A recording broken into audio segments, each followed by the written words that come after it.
I have a new book. And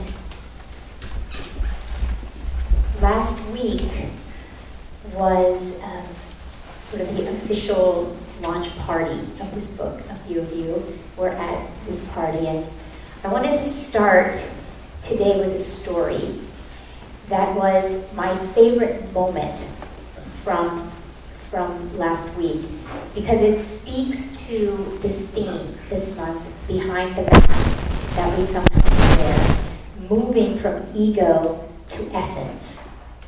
So as I'm speaking this morning, I'm intending to speak very personally, very intimately. You may say at some moments TMI, might get a little too naked for comfort.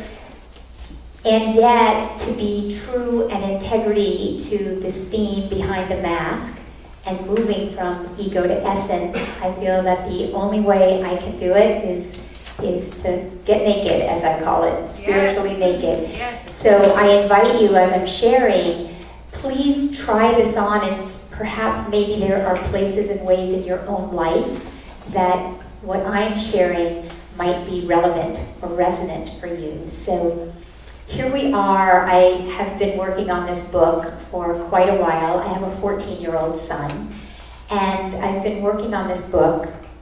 I'm a practitioner, have been a practitioner for about 18 years, so I work with individuals pretty much hour after hour, day after day. And so the book comes out, and last week is the launch party, and I have so many individuals around me. It reminded me of my wedding day, quite frankly, because there was so much love in the room that was coming at me when I looked out, the love, the support, the generosity. It was overwhelming. And out of all the moments, though, of this day, my favorite moment was this one moment when someone was going to take a picture of me. And my son, who's 14, who was there, I guess I had the book like this, right? I had it like this, and he noticed that.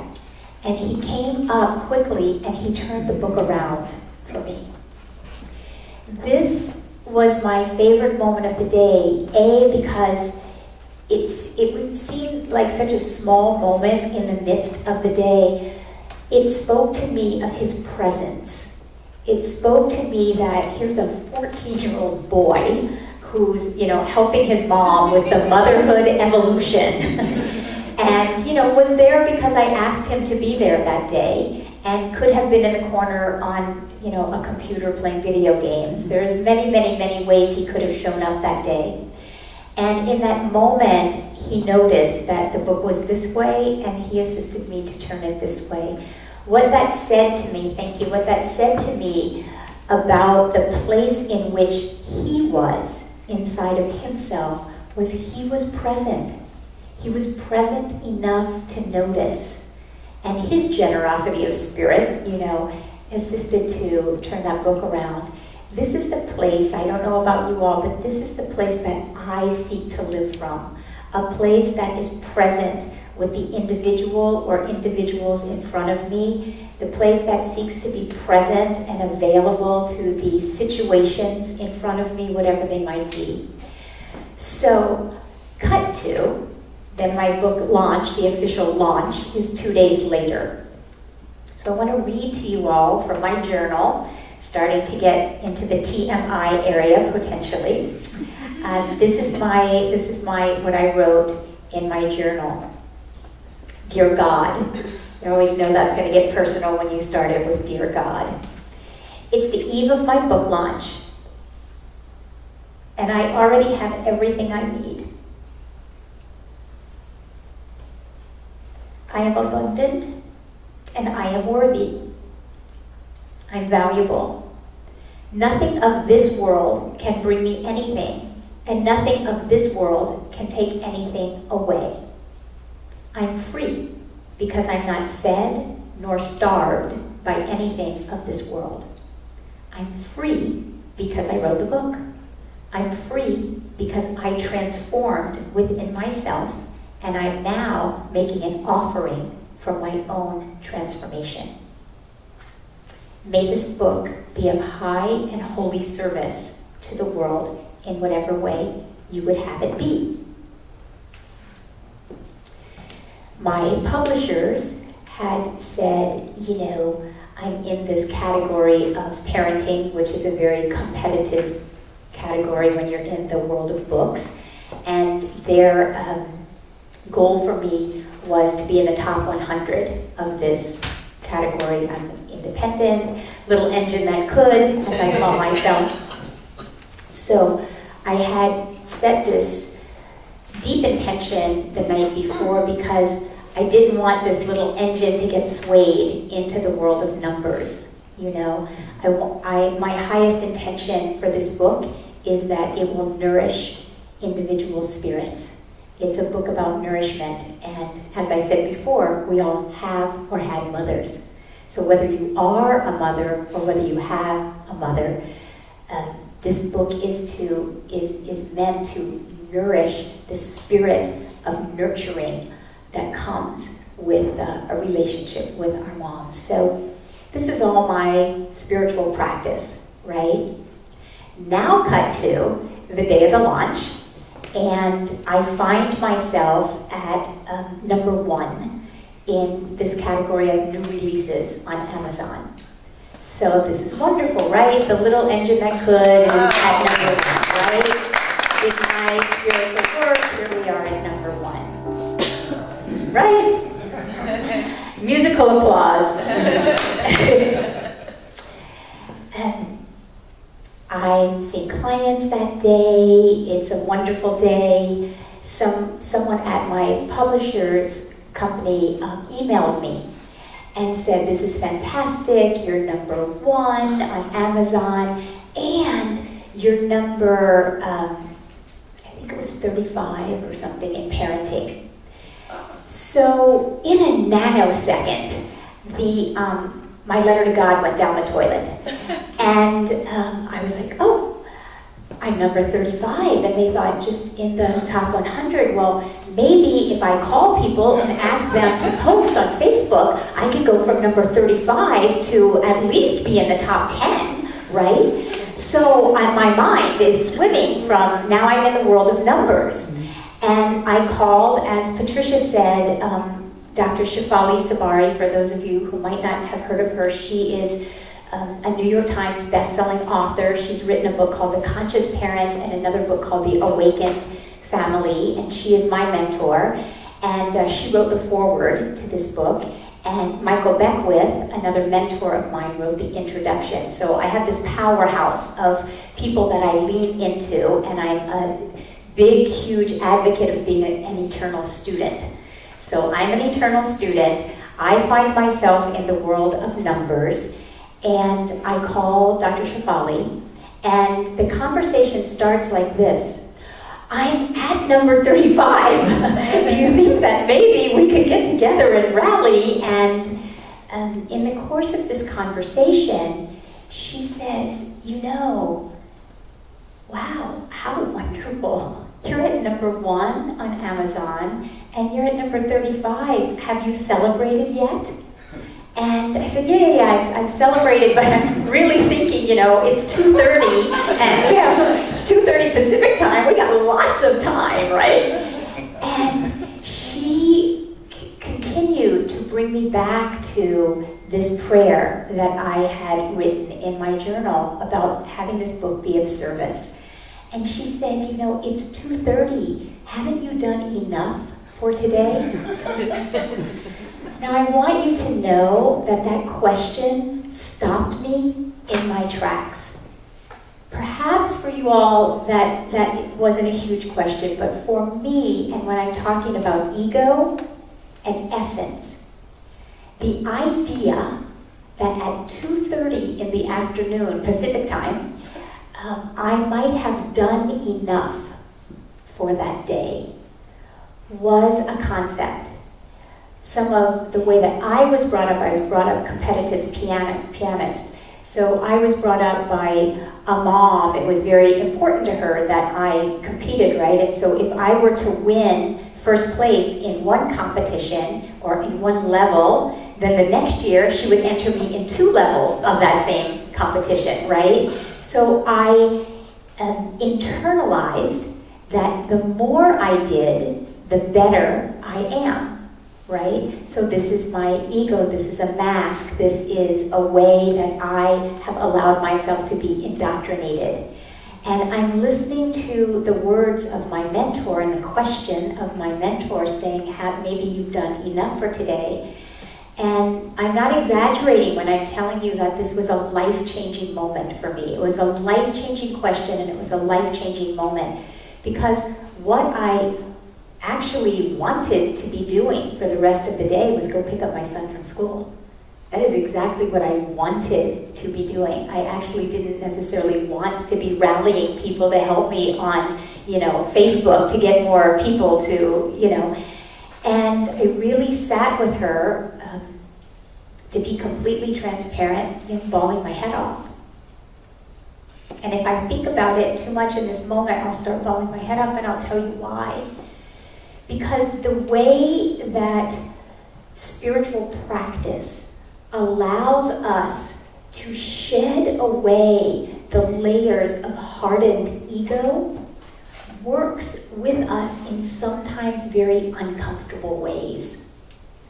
And hearing the question, perhaps you've done enough for today, I could have easily gone one of two ways. I could have easily said, yes, I have. I'm going to go pick up my son from school.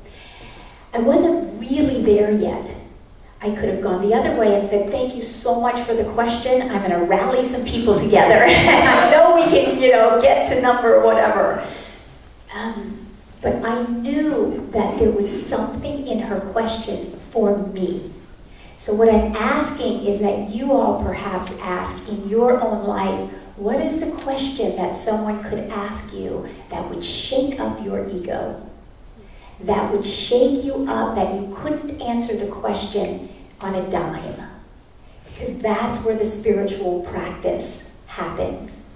So I sat in my chair, and as in the reading I said, I believe that tears are very cleansing.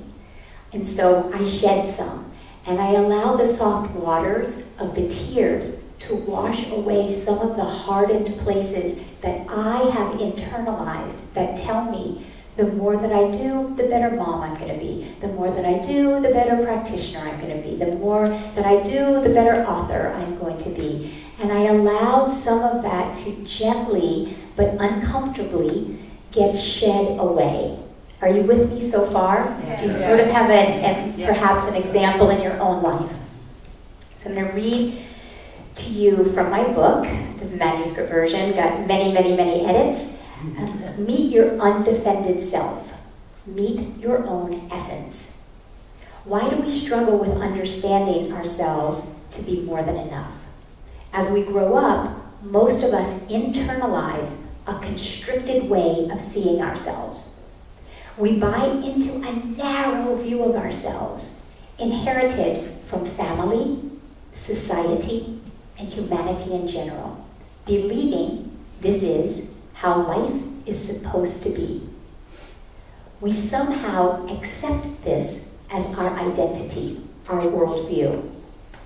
Some of us react to the way society crushes our true self as we are growing up by becoming afraid, negative, limited in our scope. We feel like we're no one. It's not that there's actually something deficient about us. It's what we've been told about ourselves and how we've come to see ourselves that's the problem. Others of us react by becoming grandiose, with an inflated ego determined to prove that we're someone.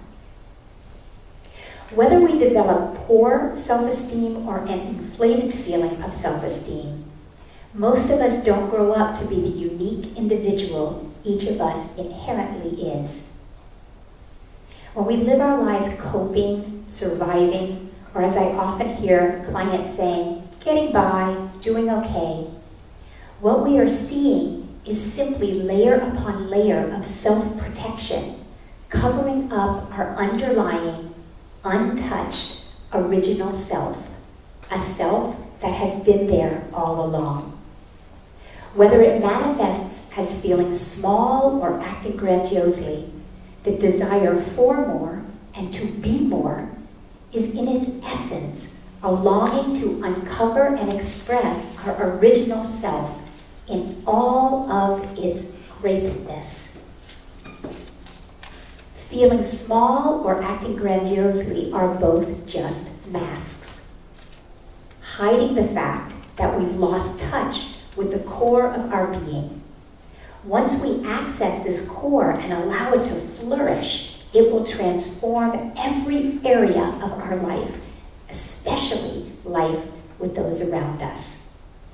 Cultivating an awareness of prosperity, bounty, and abundance is to flow with the mighty tide of the evolving universe.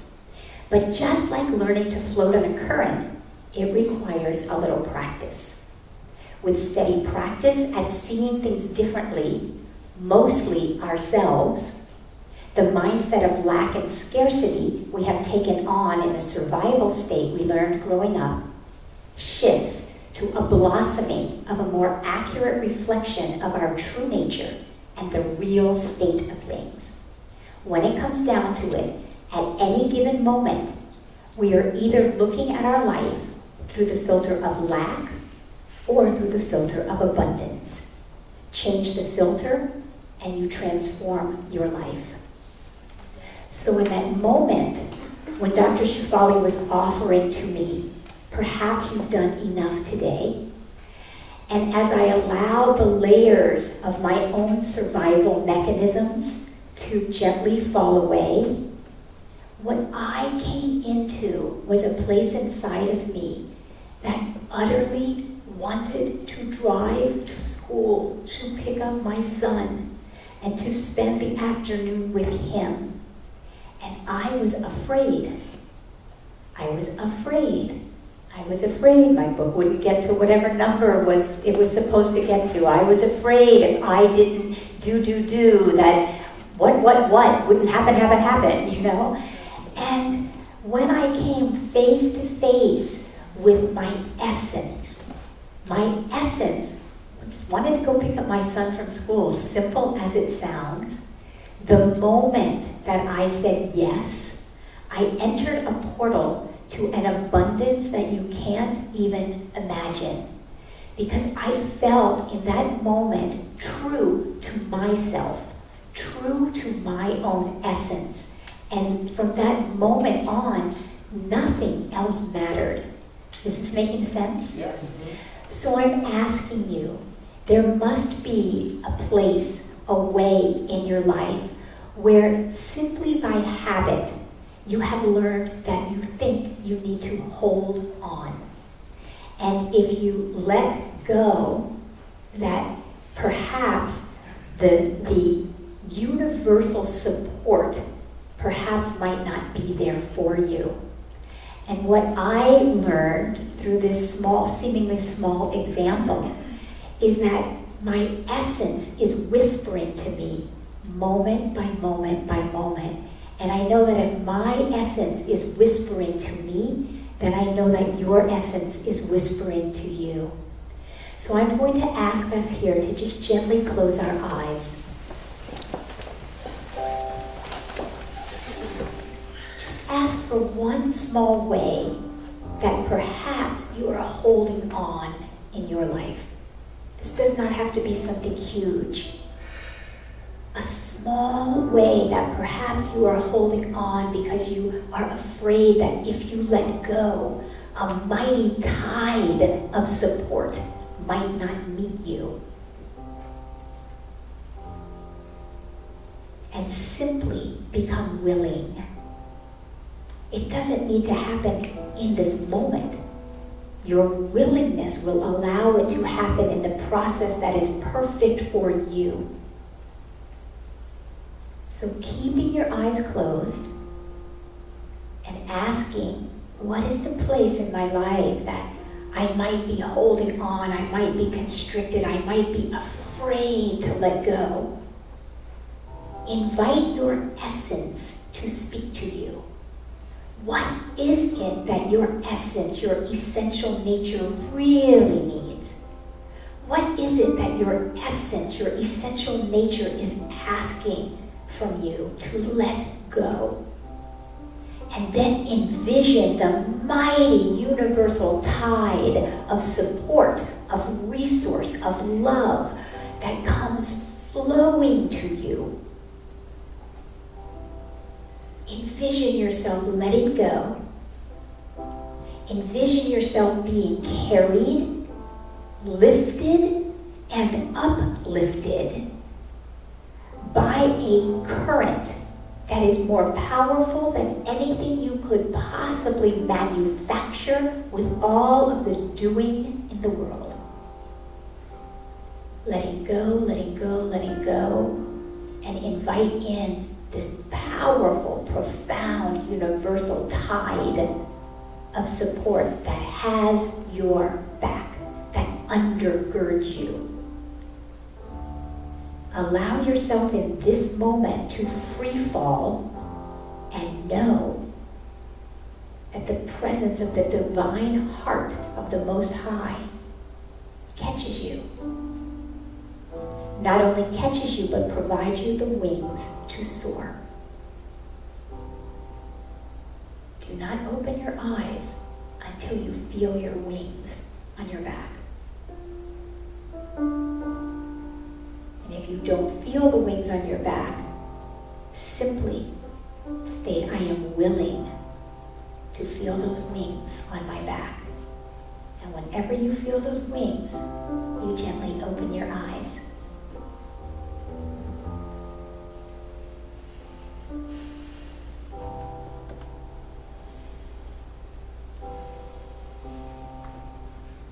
Repeat after me. I am here to soar. I am here to soar. I am here to fly. I am here to fly. I am here to shine. I am here to shine. My life is a masterpiece. My life is a masterpiece. Turn to someone next to you and say, your life is a masterpiece. Your life is a masterpiece. Return it. Your life is a masterpiece. Your life is a masterpiece. Okay, all of us together. Our life is a masterpiece. Our life is a masterpiece. One more. I am here to shine. I am here to shine. We are here to shine. We are here to shine. Shine on, baby. Thank you.